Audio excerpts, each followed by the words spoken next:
Brandon. How you doing? Okay, I got your work up here. Got your research and your sketches.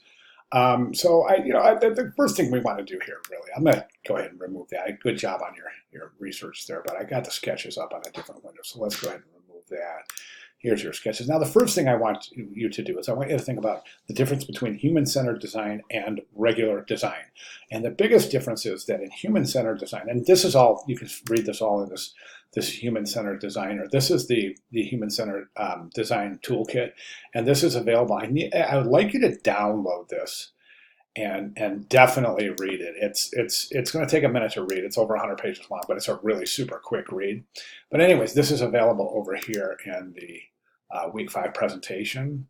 And if you go down to the bottom, it's available right here. So you definitely want to download this. And really the main features out of this, the main difference between human-centered design and a regular design process is in that human-centered design, our goal is not to design products or services.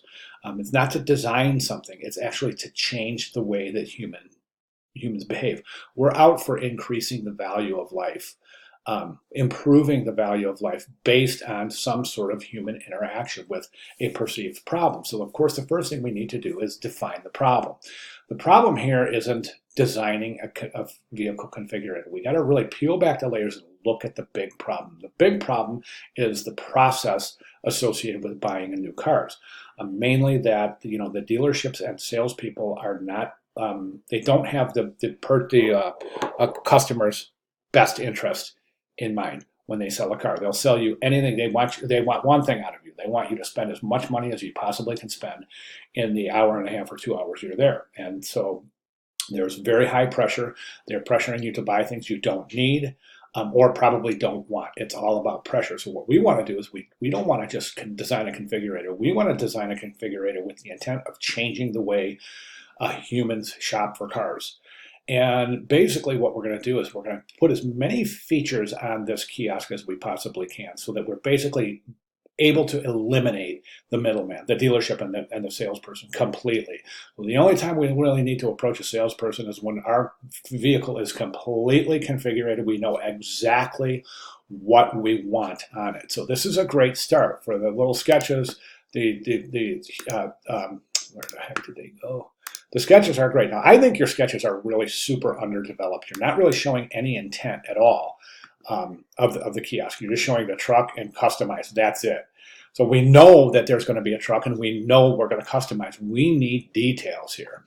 Okay, features, customize. It's just not telling us a whole lot. Your sketches should indicate intent to a very high degree. So basically what I want you to do is I want you to take your ideas. Any one of these will work for your kiosk, right?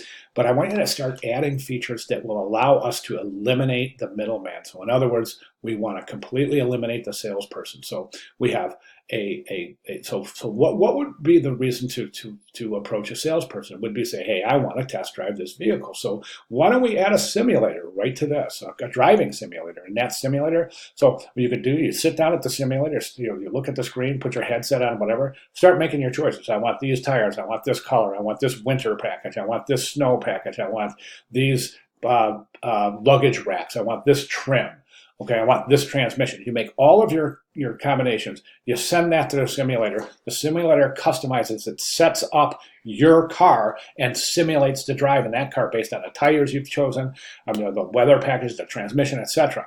Then in that simulator, you could even make changes like, okay, change the weather conditions. So, okay, I've got my car that I've configured. Now I want to figure out how it drives on a snowy, icy mountain road. Okay, so we change the driving conditions, drive the simulator. Then on a dry road, on hills, etc. Then we can even take that simulator and add features like a calculator to figure out finances. What percentage of your total income does this cost if you put X amount down and you want your payments to be this amount a month. You could even change the simulator to say, okay, what's this car going to drive like in 10 years with 150,000 miles on it?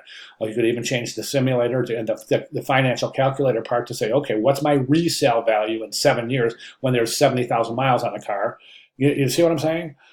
So really my point I'm trying to make here is just to push your creativity as far as you can. Add as many features as you can. Remember, the idea here isn't just to design a configurator. It's to change the way we shop for cars. Let's eliminate the middleman, eliminate the salesperson, eliminate the dealership until we need them. And that is at the point where we're ready to purchase or we actually want a physical test drive. on a vehicle that is identical, if not near identical, to the vehicle that we have configured. Okay, so think about that, and if you have any questions at all, please let me know. All right, great. Thank you very much.